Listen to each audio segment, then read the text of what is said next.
There's something that nobody tells you about this journey of returning to yourself. It's quiet.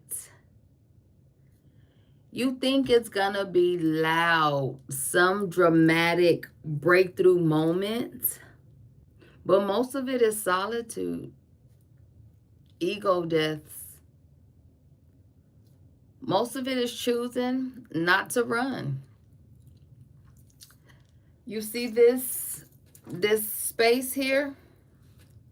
I created this space to remind me, us, of what becoming actually feels like. It's soft, it's alive, and it's grounded. But it didn't start here. Returning to her was never about becoming someone new. It was about staying long enough to remember who you truly are.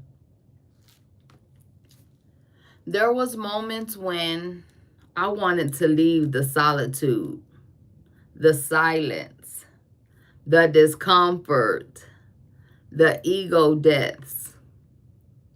But at my core, I was tired.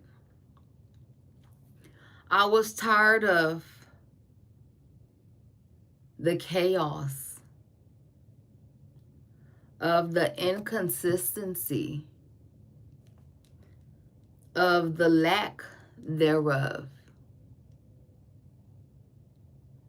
the no guidance, the misdirection, just a feeling lost. And not only that, I was tired of being my own stumbling block.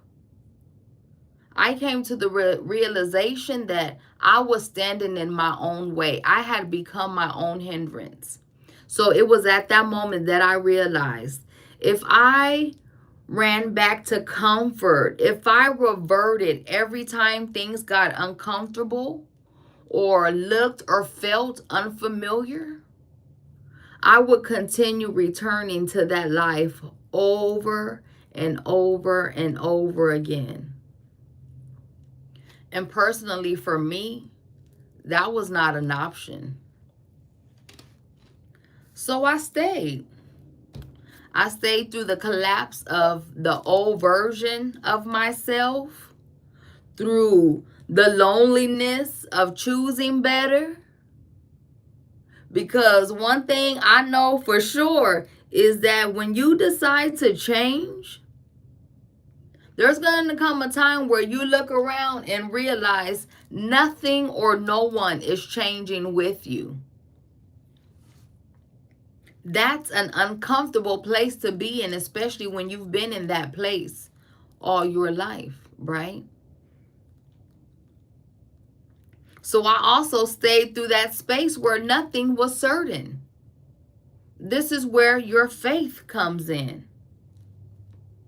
This journey is never about fixing you. It's always about you remembering who you are. Somewhere along this journey, this thing that we call life, depending on your experience, and if you were in the position that I was in a dark, sunken place. I could not see a way out, nor did I think that I would ever get out to the other side. My thoughts, ideas, opinions of myself were bare minimum. And so that means everybody's ideas, thoughts, and opinions of me were in that same place. It's about learning to be disciplined at staying. And when I talk about staying, I mean staying in the transformation, not the dysfunction. It was about removing what was never aligned. When you are aligned and when you are out of alignment, you will be able to see the difference drastically.